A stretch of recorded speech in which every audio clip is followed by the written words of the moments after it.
प्यारे बुजुर्गों, माताओं, भाई और बहनों, रूहानियत का रास्ता प्रेम का रास्ता है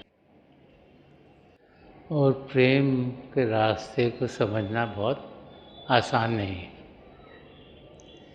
प्रेम क्या है, प्रेम कैसे होता है, क्यों होता है और क्या क्या खुशियाँ में देता है, वो कुछ पढ़ लिख के जानकारी उसकी पाई नहीं जा सकती। जो 2.5 अक्षर का नाम प्रेम का है, उस पर लाखों किताबें लिखी गई हैं, लेकिन उन किताबों को पढ़कर हम ये कभी भी समझ नहीं पाते कि प्रेम है क्या, हम उसको कैसे समझें। लेकिन उसका हम अनुभव कर पाते हैं, और जिसने प्रेम का अनुभव किया उसकी ज़िंदगी हरी भरी हो गई। जो प्रभु को पाने का रास्ता है वो प्रेम का रास्ता है। बार बार महापुरुष जब भी धरती पर आए हैं, हमें समझाते चले आए हैं कि पिता परमेश्वर प्रेम के महासागर हैं। हमारा असली रूप जो आत्मिक है उसी महासागर की एक बूंद है, वो भी प्रेम से भरपूर है। और प्रभु को पाने का रास्ता भी प्रेम का रास्ता है। तो प्रेम हमारी रग रग में समाया हुआ है, लेकिन हम उसका अनुभव नहीं कर पाते, हम उस ओर ध्यान नहीं देते। हम और चीज़ें तो दुनिया की हमें अच्छी लगती हैं, खूबसूरत लगती हैं, जो हमें एंटरटेनिंग लगती हैं, हम उन चीज़ों में ही अपना समय सारा गुजार देते हैं। तो जो प्रभु को पाने का रास्ता है, जो प्रेम का रास्ता है,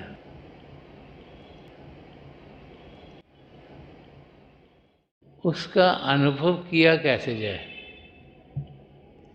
पिता परमेश्वर का कोई शारीरिक रूप तो है नहीं, ना ही वो किसी एक जगह पर बैठे हुए हैं जहाँ हम उन्हें जाके मिल लें। तो प्रभु के प्रेम का अनुभव हम कैसे करें। बार बार जब भी हम महापुरुषों के वचनों को समझने की कोशिश करते हैं, तो यही समझ में आता है कि पिता परमेश्वर से अगर प्रेम करना है तो पहले उनकी कुछ जानकारी चाहिए। जिससे भी प्रेम करें उनकी कुछ जानकारी नहीं होगी तो उनसे प्रेम कैसे करें। या हवा में तो इंसान किसी से प्रेम नहीं कर सकता। तो उनकी जानकारी हमें कहाँ से मिलती है। इसीलिए हम लोग संतों महापुरुषों के चरण कमलों में जाते हैं। वो हमें प्रभु की जानकारी देते हैं, हम असली रूप में क्या हैं उसकी जानकारी देते हैं। प्रभु का प्रेम जो हमारे अंदर कूट कूट के भरा हुआ है, उसको वो हमें अनुभव करवाते हैं। और फिर जब हम प्रभु के प्रेम का अनुभव करते हैं और हमारे सद्गुरु जो हमें वो प्रेम अनुभव करवाते हैं, तो फिर हम प्रेम क्या है उसकी जानकारी पाना शुरू कर देते हैं, उसकी समझ हमें आनी शुरू हो जाती है। हम सत्संगों में आते हैं महापुरुषों के वचन सुनने के लिए। हमारे सद्गुरु हमें कुछ सिखा रहे हैं, हम सीखने के लिए आए हैं। जैसे स्कूल में बच्चा जाता है पढ़ने लिखने के लिए, उसको टीचर्स कुछ ना कुछ सिखाते हैं। कोई फिजिक्स सिखा रहा है, कोई केमिस्ट्री सिखा रहा है, कोई मैथमेटिक्स सिखा रहा है, कोई लैंग्वेज सिखा रहा है। तो बच्चा उनसे सीखने के लिए जाता है। तो रूहानियत का रास्ता पाने के लिए हम सब शिष्य जो प्रभु को जानना चाहते हैं, अपने सद्गुरु से प्रभु की जानकारी पाते हैं। तो हमारे सद्गुरु जो हमें प्रभु के बारे में जानकारी दे रहे हैं, उनसे हमारा रिश्ता नाता क्या होना चाहिए।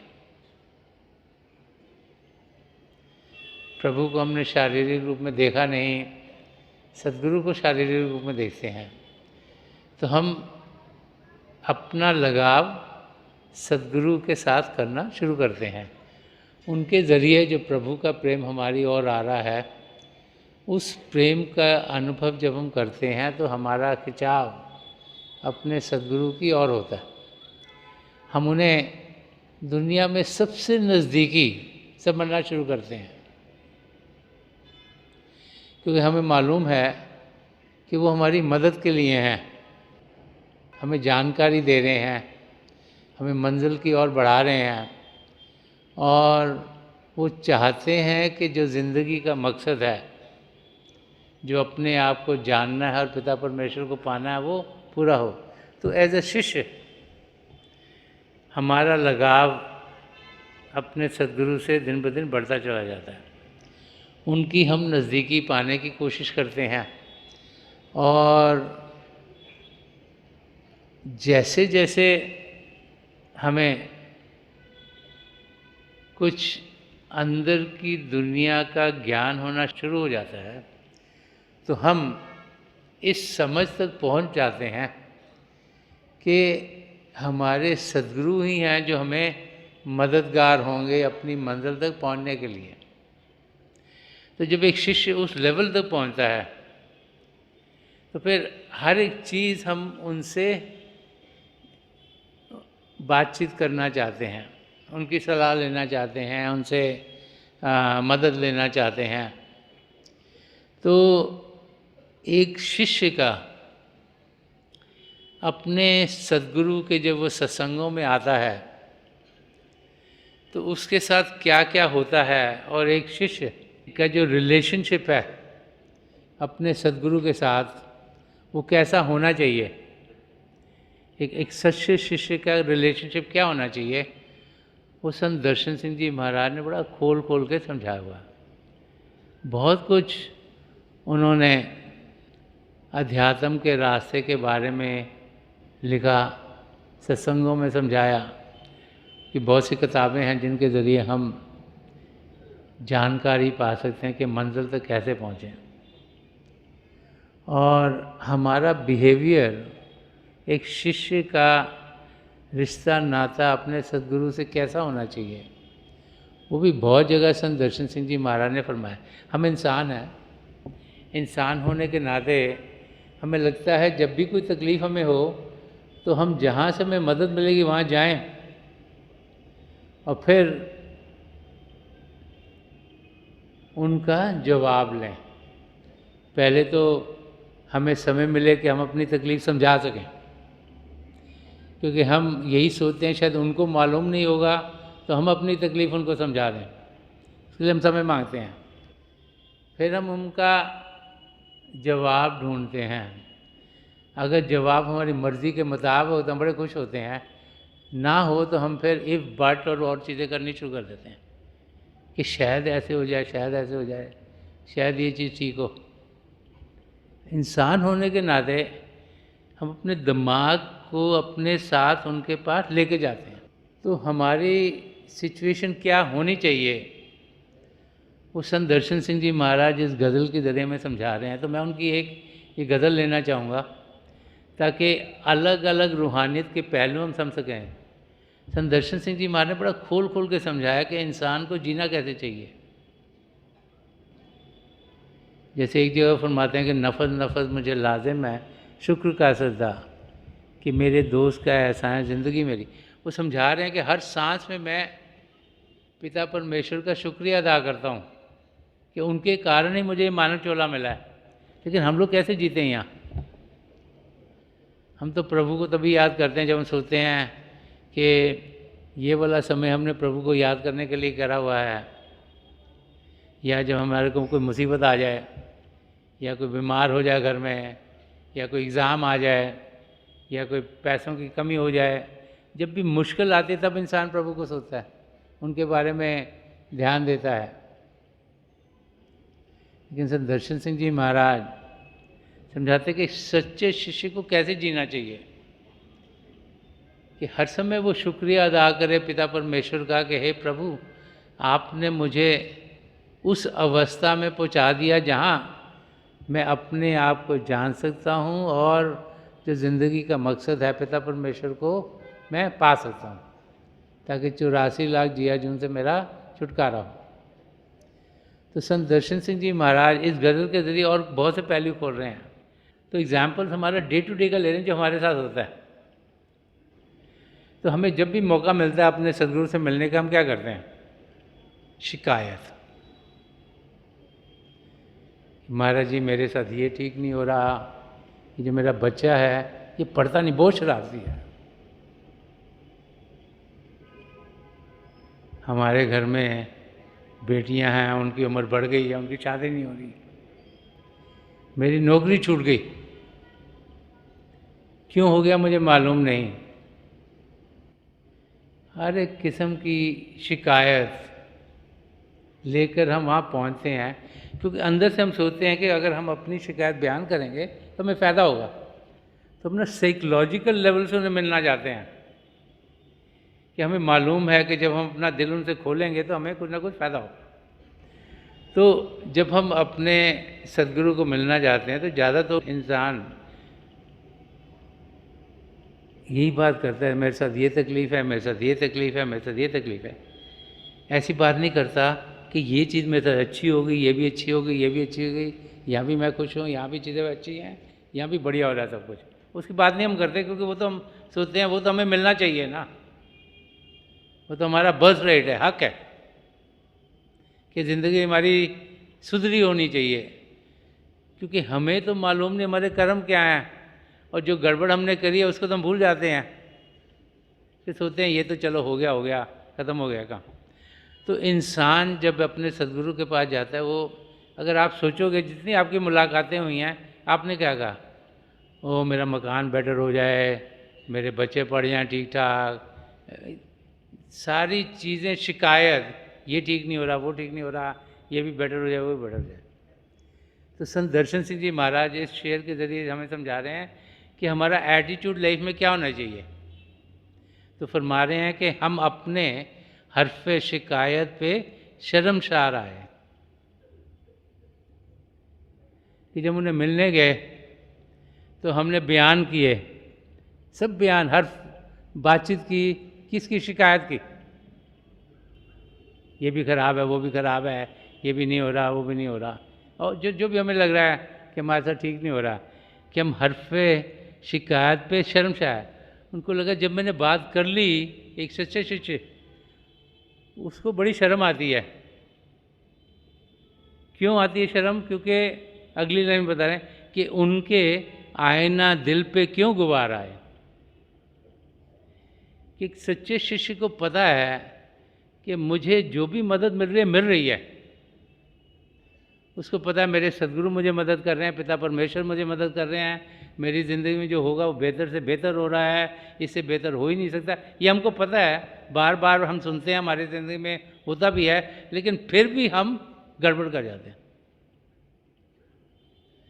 तो संत दर्शन सिंह जी महाराज समझा रहे हैं कि जो सच्चा शिष्य है उसका विश्वास पिता परमेश्वर में इतना होना चाहिए कि उसे मालूम है कि प्रभु हम सबका ख्याल कर रहे हैं, प्रभु ने हमें यहाँ अकेला नहीं छोड़ा हुआ, और सदगुरु हैं जो हमें वो चीज़ें याद करवाते हैं, वो एक कॉन्ड्यूट है, उनके ज़रिए हमें मदद मिल सकती है।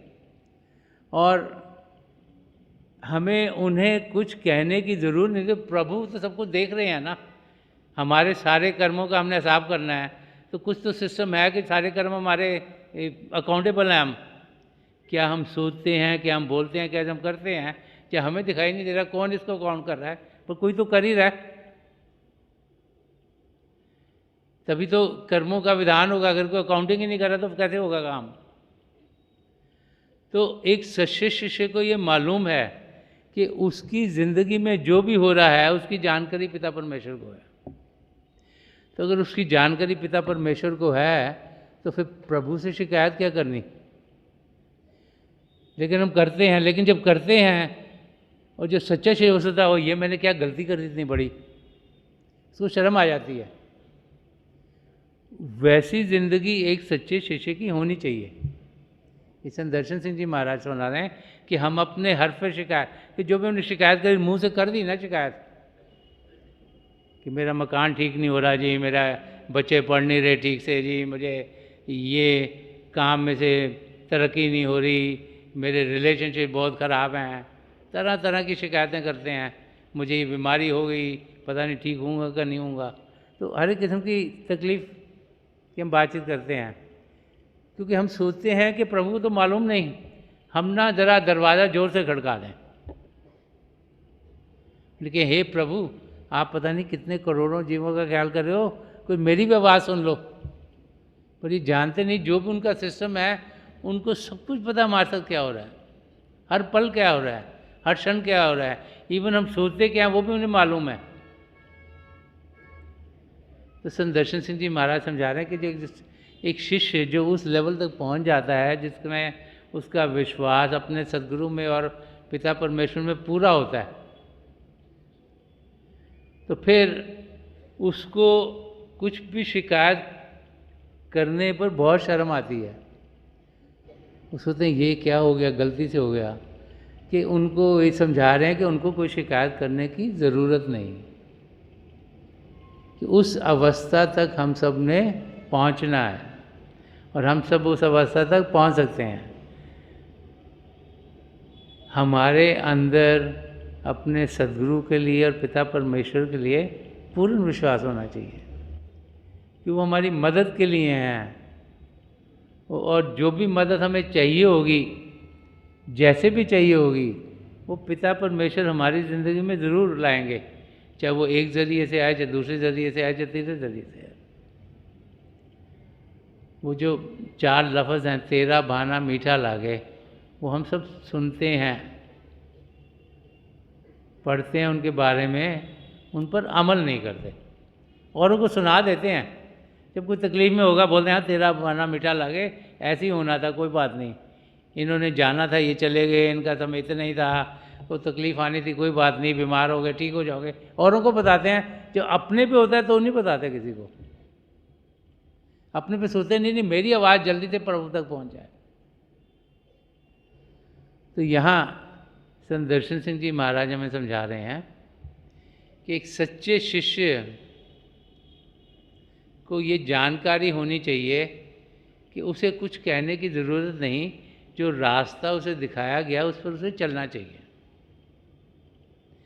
जब वो रास्ते पर चलेगा तो अपनी मंजिल तक वो ज़रूर पहुंच जाएगा।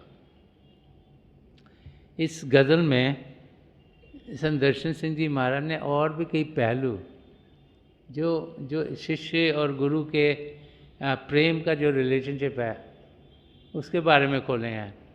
आगे वो फरमा रहे हैं, झुकी झुकी सी ये नज़रें, ये दिल नशी चेहरा, तुम ही कहो तुम्हें देखें तो क्यों ना प्यार आए। ये अब एक शिष्य अपने गुरु को किस रूप में देखते हैं कि झुकी झुकी सी ये नज़रें, ये दिल नशी चेहरा, कि एक शिष्य जब अपने गुरु को देखता है तो उनके गुरु उनको प्रेम से भरपूर दिखाई देते हैं। वो जो प्रभु का प्रेम उनसे उमड़ रहा है उसकी ओर उनका ध्यान जाता है, और इसलिए समझा रहे हैं कि उनको जब हम देखते हैं और जब हमारा ध्यान टिकना शुरू होता है, जब हम भी थोड़ा शरीर से उठते हैं और उनके नूरी स्वरूप के दर्शन करते हैं, और जहाँ से इतनी रोशनी आ रही है, इतना हमें आनंद मिलता है, इतनी हमें खुशी मिलती है कि खुद ब खुद हमें उनसे प्रेम होना शुरू हो जाता है।